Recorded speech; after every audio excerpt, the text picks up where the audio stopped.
Hello नमस्कार दोस्तों, मैं राहुल कुमार स्वागत करता हूं आपका मेरे यूट्यूब चैनल ईडीयू ट्री में। दोस्तों, आज के इस वीडियो में हम BHDC 1 हिंदी साहित्य का इतिहास के खंड 3 की इकाई 8 जिसमें हम रीति काव्य परिस्थितियां और प्रवृत्तियों को पढ़ेंगे और समझेंगे। दोस्तों, इससे पहले के वीडियो में हमने खंड 2 और खंड 1 की इकाइयों को पढ़ा था। अगर अभी तक आपने उस वीडियो को नहीं देखा है तो उसका लिंक मैं नीचे डिस्क्रिप्शन में दे दूंगा, आप चाहे तो वहाँ से वो वीडियो देख सकते हैं। तो चलिए दोस्तों, शुरू करते हैं आज की इस वीडियो को। रीति काव्य की परिस्थितियाँ। किसी भी साहित्य के निर्माण में तत्कालीन परिस्थितियों की महत्वपूर्ण भूमिका होती है। कवि या साहित्यकार को प्रेरक बिंदु प्रदान करने और उनकी अभिव्यक्ति के लिए परिवेश प्रदान करने का श्रेय परिस्थितियों को ही जाता है। रीतिकालीन साहित्य में रीतिकालीन साहित्य के संदर्भ में तो परिस्थितियों का अध्ययन विश्लेषण करना और भी अधिक अपेक्षित जान पड़ता है। रीतिकालीन समाज में जो घट रहा था उसी से लेखक वर्ग प्रभावित होकर अपनी लेखनी का उपयोग कर रहा था। युगीन घटनाएं साहित्य के स्वरूप को आकार प्रदान कर रही थी। राजाओं आश्रयदाताओं की रुचियां साहित्यकार को एक खास तरह की मानसिकता दे रही थी। कवि ने सामाजिक अनुभूति को ही साहित्यिक अभिव्यक्ति बनाकर प्रस्तुत करना प्रारंभ किया। जनसामान्य की स्थितियों को तथा काव्य और कला के स्वरूप को राजाओं की चित्तवृत्ति के अनुसार ढालना पड़ा। युग की राजनीतिक, सामाजिक, धार्मिक, सांस्कृतिक और आर्थिक परिस्थितियां इन्हीं चित्तवृत्तियों तथा मनोवृत्तियों से प्रभावित हुई और फिर साहित्य तथा साहित्यकार को प्रेरित प्रभावित किया। राजनीतिक परिस्थितियां।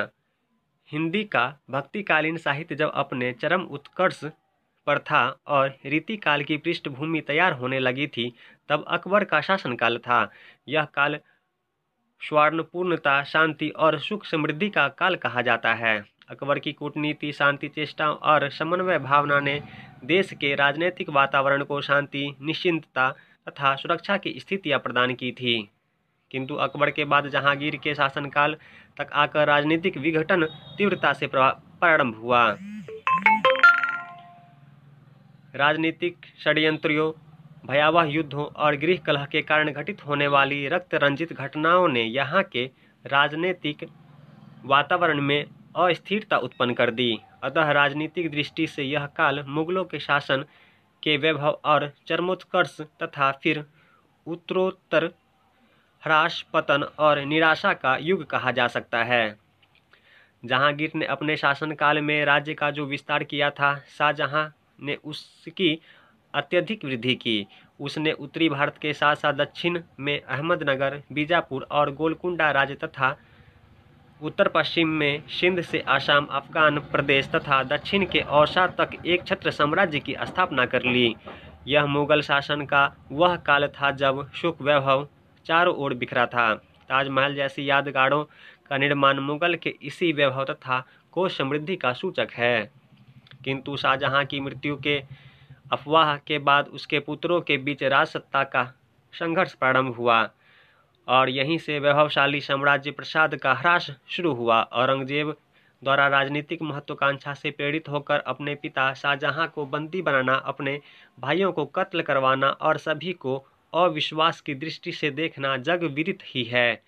औरंगजेब की धर्मांधता और कट्टरता के साथ साथ राज्य विस्तार की लिप्सा ने पहले तो राजनीतिक दीवारों में दरार डाली और फिर यही खाई धीरे धीरे बढ़ती चली गई। इसी अत्याचार के विद्रोह स्वरूप हिंदू मुस्लिम नरेश सजग हुए। अस्तित्व रक्षा के लिए विद्रोह करती दक्षिण की मराठा शक्ति तथा पंजाब की सिख शक्ति का उदय हुआ। औरंगजेब के बाद सन 1707 ईस्वी में उसके पुत्रों के बीच भी सत्ता संघर्ष हुआ। औरंगजेब का दूसरा पुत्र मुअज्जम शाह आलम प्रथम विजय होकर गद्दी पर बैठा। वह अपने पिता की तुलना में कुछ उदार था, किंतु 5 वर्ष के शासनोपरांत सन 1712 ईस्वी में उसकी मृत्यु हो गई। अब मुगल साम्राज्य का पतन प्रारंभ हो गया। सन 1759 ईस्वी तक यही स्थिति बनी रही और संघर्ष या दैवी प्रकोप के कारण कोई भी शासक दीर्घकाल तक गद्दी पर न रह सका। परिणामतः विलास भोग बढ़ता गया और अव्यवस्था तथा अशांति बढ़ गई। छोटे छोटे जागीरदार भी अब अपने को स्वतंत्र घोषित कर बैठे। केवल मुगल राजनीति के ही नहीं, मराठों और सिखों की राजनीति के उत्थान पतन की भी इस युग को झेलने पड़े। भारतीय शासकों के बटे होने के कारण रीति काल के उत्तरार्ध में आते आते अंग्रेज की सत्ता का निरंतर विकास होता गया। परिणामतः मराठों और सिखों की पराजय के कारण लोगों में जीवन के प्रति अनास्था जगी तो विलास के प्रति आस्था प्रबल होने लगी। राजाओं के राज दरबार और नवाबों के महल विलासिता के अखाड़े बनकर रह गए। अस्थिरता से उदासीनता बढ़ी और असुरक्षा की भावना ने विलासिता को विस्तार दिया। मुगल दरबारों और अन्य प्रादेशिक शासकों की शानो शौकत तथा विलासिता की भावना ने युगीन वातावरण को इस रूप में उद्दीत कर दिया कि जन जन की रुचि तथा चित्तवृत्ति श्रृंगारी होती चली गई। साहित्य तथा साहित्यकार इसी वातावरण तथा राजनीतिक का लाभ उठाने के लिए दरबारी बनने लगे। अकबर से शाहजहां तक के शासनकाल में काव्य, स्थापत्य, संगीत, नृत्य और चित्रकलाओं का जो विकास और विस्तार हुआ था, अब वह लुप्त होने लगा। इस काल में देश ने 1739 ईस्वी में नादिर शाही आक्रमण तथा 1761 ईस्वी में शाह अहमद शाह अब्दाली के आक्रमण को झेला। शासन और साम्राज्य की नींव तो पूर्णतः हिल चुकी थी, परिणामतः अंग्रेजों ने लाभ उठाया।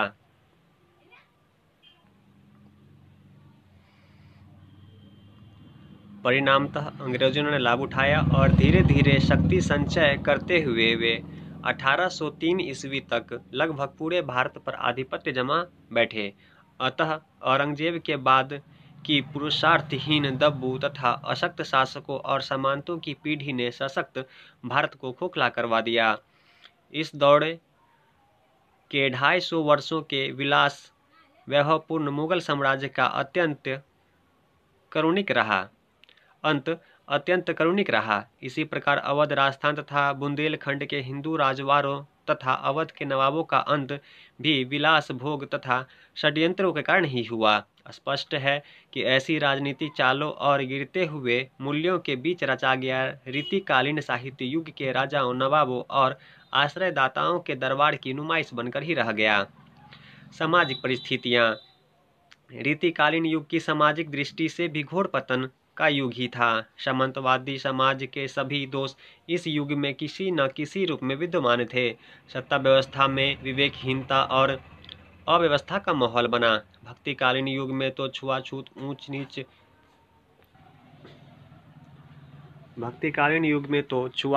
ऊंच नीच के भेद को मिटाने का प्रयत्न भी होता रहा, पर रीति काल तक आते आते तो जन सामान्य का ब्राह्मण, क्षत्रिय, वैश्य और शूद्र आदि वर्गों में विभाजन और दृढ़ हो गया।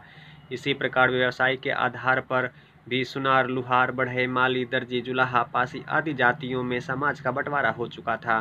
खान पान, विवाह आदि अपनी ही जाति के लोगों तक सीमित हो गया था। समाज अनास्था, अराजकता और कुंठाओं से ग्रस्त होता जा रहा था।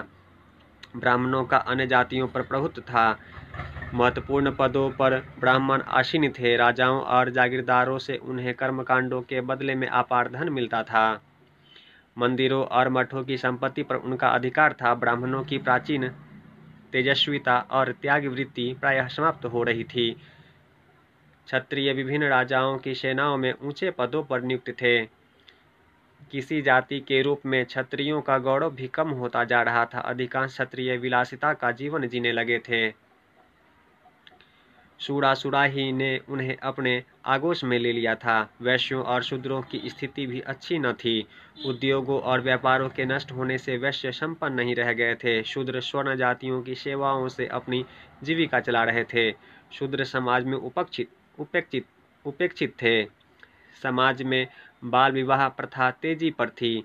दिखावा और नाच गान, ब्राह्मणों को दान देने का नियम, बहुविवाह प्रथा, सती प्रथा, लोक मर्यादा का भय आदि कई सामाजिक दोष पनप रहे थे। स्त्रियों की पर्दा प्रथा, जन सामान्य का अंधविश्वासी होना,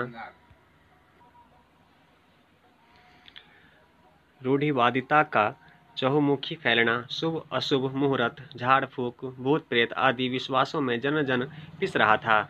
बलि की प्रथा प्रचलन में थी, ज्योतिष ने समाज को जी भरकर लूटना प्रारंभ कर दिया था। दास प्रथा भी सन 1843 ईस्वी तक समाज को ग्रस रही थी। ऋण न चुकाने पर दास खरीदे बेचे जाते थे, फिर आजन्म वे मालिक की सेवा करते थे। शिक्षा की दृष्टि से भी समाज विघटन की ओर उन्मुख था। आश्रम और गुरुकुल समाप्त हो गए थे। उच्च वर्ग के हिंदुओं के लिए संस्कृत पाठशालाएं थीं, पर शेष वर्ग के लिए नहीं। धर्म, दर्शन और विज्ञान आदि का अध्ययन अध्यापन बहुत कम जगहों पर था। अधिकांशतः लोग साधारण शिक्षा प्राप्त कर पैतृक व्यवसाय में लग जाते थे। स्त्री शिक्षा का प्रचलन ही न था। उनके लिए पत्नित्व और मातृत्व ही चरम लक्ष्य था। धनी वर्ग की स्त्रियां दिखावटी वस्त्राभूषण और साज सज्जा में लीन रहती थी। श्रृंगार बनाव की प्रवृत्तियों जोड़ों पर थी। समाज पर संभ्रांत वर्गों का प्रभुत्व था। धनाधिक्य ने इन्हें विलासी तथा दुराग्रही बना दिया था। यही कारण है कि कवि या लेखक जिस साहित्य का सृजन कर रहे थे वह जन सामान्य का साहित्य न था। जीवन का कोई निश्चित लक्ष्य निर्धारित न होने पर जनता भी शासक वर्ग की देखा देखी विलासोन्मुख होती जा रही थी। नारी विलासता की वस्तु बनती जा रही थी। कला, संस्कृति, व्यापार, अर्थव्यवस्था, सामाजिक मापदंड, आचार विचार सभी संकटों से गुजर रहे थे। अतः सामाजिक जीवन निरंतर ह्रासोन्मुख होता जा रहा था। जनता भाग्यवादी और अकर्मण्यवादी होती चली गई। नैतिक मूल्य समाप्त होते चले गए। सुरा सुराही सुंदरी की उपासना जोर शोर से होने लगी। युवक राजा पुत्र आदि तीतर बटेर पालने लड़ाने में डूब गए। कुल मिलाकर दुराचार, अनाचार और व्यभिचार के इस युग में सामाजिक व्यवस्था पूरी तरह बिखर गई थी। सांस्कृतिक परिस्थितियाँ। रीतिकालीन युग में नैतिक के सभी मापदंड तो समाप्त हो ही चुके थे। धार्मिक स्थितियां भी आदर्श विमुख थी। शाहजहां के समय चली आ रही धार्मिक सहिष्णुता को औरंगजेब ने खंडित किया तो रीति काल तक वह क्रमशः और खंडित होती चली गई। धर्म की उदात्तता नष्ट हो गई। विलास, वासनाओं और ऐहिक संपूर्तियों ने धर्म को आच्छादित कर लिया। आडंबरों, अंधविश्वासों, रूढ़ियों और धार्मिक अनाचारों ने जन सामान्य को ठगना प्रारंभ कर दिया। अधकचरे पंडितों, मौलवियों और ढोंगी साधु संतों ने धार्मिक असंगतियों तथा दुराग्रहों से समाज को ग्रसना प्रारंभ कर दिया। जन समाज बहकावे में आकर लिप्साग्रस्त होने लगा। भक्ति भाव मंसल तथा एकदृक बनते चले गए। राधा कृष्ण सुमरन का बहाना लेकर उनकी लीलाओं की आड़ में समाज की कुत्सित भावनाएं प्रदर्शित होने लगी। अनाचार धार्मिक आड़ में फलने फूलने लगे। हिंदू और इस्लाम धर्मों के बीच एक स्पष्ट विभाजक रेखा खिंच गई। हिंदू धर्म अनेक साधना पद्धतियों में लीन हो गया। वैष्णव, शैव, शाक्त आदि अनेक पंथ और 33 करोड़ देवी देवता हिंदुओं की आस्था के लक्ष्य बन गए। हिंदू धर्म के उपासना केंद्र मंदिर थे और वे राजमहलों के से वैभव से संपन्न थे। परवर्ती दौर में बौद्ध धर्म में भी अनेक विभाजन उपविभाजन हो गए। वहाँ वामाचार का प्रवेश हो गया। मंदिर, मस्जिद राजमहलों द्वारा नियंत्रित थे। राजसत्ता धर्म का उपयोग अपनी हित साधना के लिए कर रही थी। मुल्ला, मौलवी तथा पुरोहित, पुजारी उनकी हित पूर्ति में ही अपना स्वार्थ साध रहे थे। यही कारण है कि श्रीमद् भागवत के बाल और किशोर कृष्ण भक्ति काल के उपास्य न रहकर धीरे धीरे भौतिक धरातल पर आते जाते हैं और युवकोचित लीलाओं और चेष्टाएं करते हैं। मंदिरों में धर्म और संस्कृति के संरक्षण मिलना बंद हो जाता है। पूर्व प्रचलित सभी संप्रदाय कुलूषित वासनाओं में डूबने लगे। भक्ति रस स्थूल श्रृंगारिकता में परिणत हो गया। अतः यह युग धर्म की निरंतर ह्रास उन्मुखता का युग बन गया। सखी संप्रदाय के भक्तों ने इस युग में राम सीता की श्रृंगारी लीलाओं का भी वर्णन किया। अयोध्या, जनकपुर और चित्रकूट राम भक्ति के संप्रदायों के प्रमुख केंद्र बने रहे। कृष्ण भक्ति संप्रदायों में भक्तिकालीन संप्रदायों के अतिरिक्त एक ललित संप्रदाय की स्थापना भी हुई। इसके संस्थापक थे वंशी अली जी। कृष्ण संप्रदायों की भक्ति का केंद्र मथुरा और वृंदावन ही बना रहा। निर्गुण भक्ति संप्रदाय भी रीति काल में चलते रहे। धामी संप्रदाय, सनातनी संप्रदाय, चरणदासी संप्रदाय तथा गरीब पंथ आदि कई नए संप्रदाय भी प्रारंभ हुए। इन सभी का मूलाधार निर्गुण भक्ति साधना ही रहा। इन संप्रदायों के भक्ति की विचारधारा योगीन परिस्थितियों से पूर्णतः प्रभावित थी। इनकी साधना पद्धति में भी पर्याप्त बदलाव आता गया था। ऐसे धार्मिक पतन के युग में कला साहित्य भी दरबारी बन गए थे। ये आश्रयदाताओं के संकेतों पर थिरकने लगे थे। श्रृंगार अपनी शुचिता से विलासिता तक पहुंच गया था। रीतिकालीन श्रृंगार साहित्य इसी तथ्य का प्रामाणिक ब्यौरा बनता है। वास्तव में रीतिकालीन साहित्य समस्त समाज का दर्पण न होकर तत्कालीन समांति समाज का प्रतिबिंब है। जन सामान्य से तो इस युग का साहित्य विमुख सा ही रहा है। सांस्कृतिक दृष्टि से भी रीतिकाल का युग अत्यंत असंतुलित अव्यवस्था का सूचक है। भक्तिकालीन संतों, सूफियों के हिंदू मुस्लिम एकता के सभी प्रयासों पर इस युग में आकर पानी फिर गया था। हिंदू मुस्लिम औरंगजेब की कट्टर धर्म नीति के कारण एक दूसरे से विमुख होने लगे थे। पारस्परिक आदान प्रदान तथा सांस्कृतिक मेलजोल के अंतराल आने लगा था। एक दूसरे के धर्म को समझने के उनके प्रति आस्था और विश्वास के सभी प्रयत्न कम होते चले गए। संप्रदायों की दृष्टि अब तत्व चिंतन की न रहकर भौतिक होने लगी। जीवन की सभी गतिविधियां अपनी वास्तविकता से दूर होती जा रही थी। मंदिरों की सांस्कृतिक गरिमा अब प्रायः समाप्त हो चुकी थी। आस्था और विश्वास के अर्थ अब बदल चुके थे। मंदिरों के सेवकों का दासी गोपी भाव अब रानियों, सखियों और दास दासियों में बदलने लगा था। परस्पर सौहार्द भावना कम होने लगी थी। धर्म के मूलभूत सिद्धांत बदलते जा रहे थे और बाह्य आडंबरों ने जन सामान्य को पथभ्रष्ट करने में कोई कसर न रखी थी। पुरानी परंपराओं के पीर और सूफी या संत अब साधु अब विरले ही दिखाई पड़ते थे।